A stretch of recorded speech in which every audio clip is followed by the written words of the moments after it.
and that we've never ever seen a situation where there's been no magnetics. They've been very low, but there's never been a situation of none. And even if we had none, it wouldn't cause the effect that's being postulated because of the energy issues involved. Because the universe doesn't work that way. It doesn't work in Big Bang. It works in little bloops.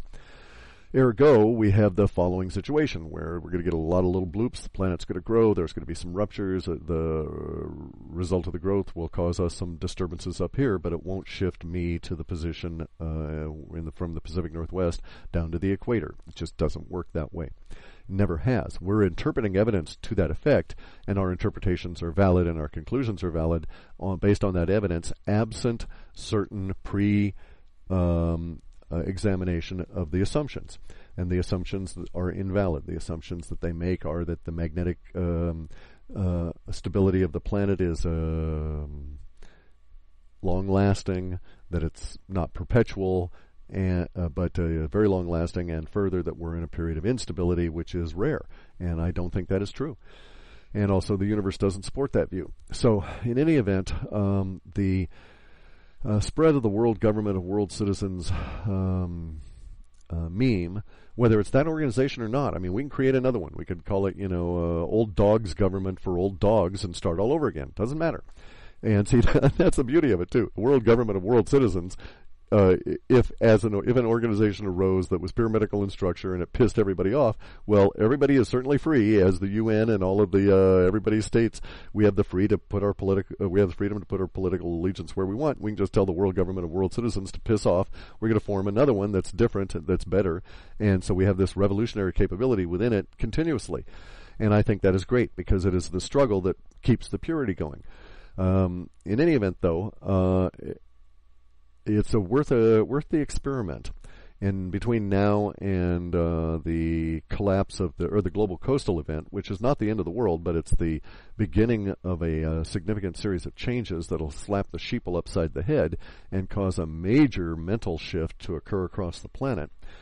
But until then, I figure the world government of world citizens is just the proper vehicle to go out and cause problems for the powers that be.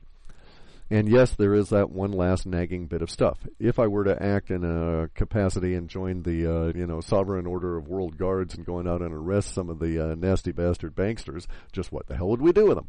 We don't have any process nor place to put them. Actually, I've thought about that. You wouldn't really have to do anything.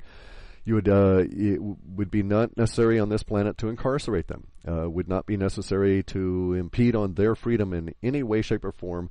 An arrest for the world government has a different nature anyway, because there's no place on the planet for them to flee in a global society based on the world government of world citizens. They would actually have to exit the planet to be able to extricate themselves from the authority of the planetary government. Therefore, you don't have to throw them in jail. All you would have to do is to serve papers on them. In essence, a summons to appear to defend yourself, and absent that, be prepared to accept the consequences of failure to show up and defend yourself, or showing up and failing to defend yourself adequately against the charges. And that might mean incarceration. It might mean the confiscation of your wealth, this kind of thing. And see, there's the rub. Even if they don't show up and don't submit to incarceration and all of that, the world government and world citizens, all of us, we would have the authority and the power to crush their lives. Even if it got to the point where taxi cabs wouldn't stop for them, the drivers of limos wouldn't open the doors, the doorman wouldn't open the doors, the bankers wouldn't cash the check, the teller wouldn't cash the check, because these people would be branded as having been guilty, and all of us would know about it. And where would they flee to? Yes, there would probably be places on this planet that would set themselves up as havens for the convicted among our population, but that means almost self-incarceration if these people go to those particular areas. And we could, if we wanted, and I think it's necessary that redemption always be possible. And so I would offer that if the world government or world citizens got to the point where it was submitting summons to appear to defend yourself and then issuing the consequences of failure to defend yourself, from a world court, and though there were sanctions levied against an individual, I would suggest that those sanctions should never include violence because it's not necessary anymore. That's an anachronism of the nation state. They have to use force. We don't. And that further, that we should have a path of redemption. Someone who is convicted and is guilty should have a method whereby they can redeem themselves in our eyes. That may be some form of Coventry, self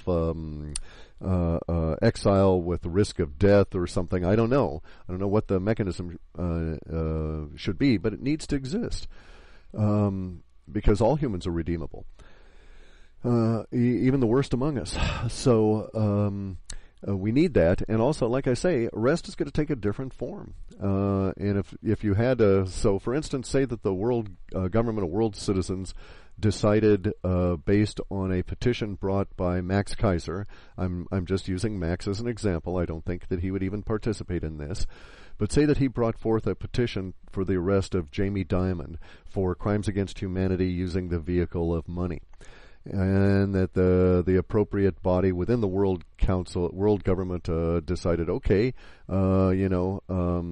Max Kaiser has a really damn good point, and he's presented enough evidence here for us to go through the process of indicting Jamie Diamon. We do so. We produce a document that in a document of basically saying we suspect that you're guilty of these crimes. Here's some of the evidence against you.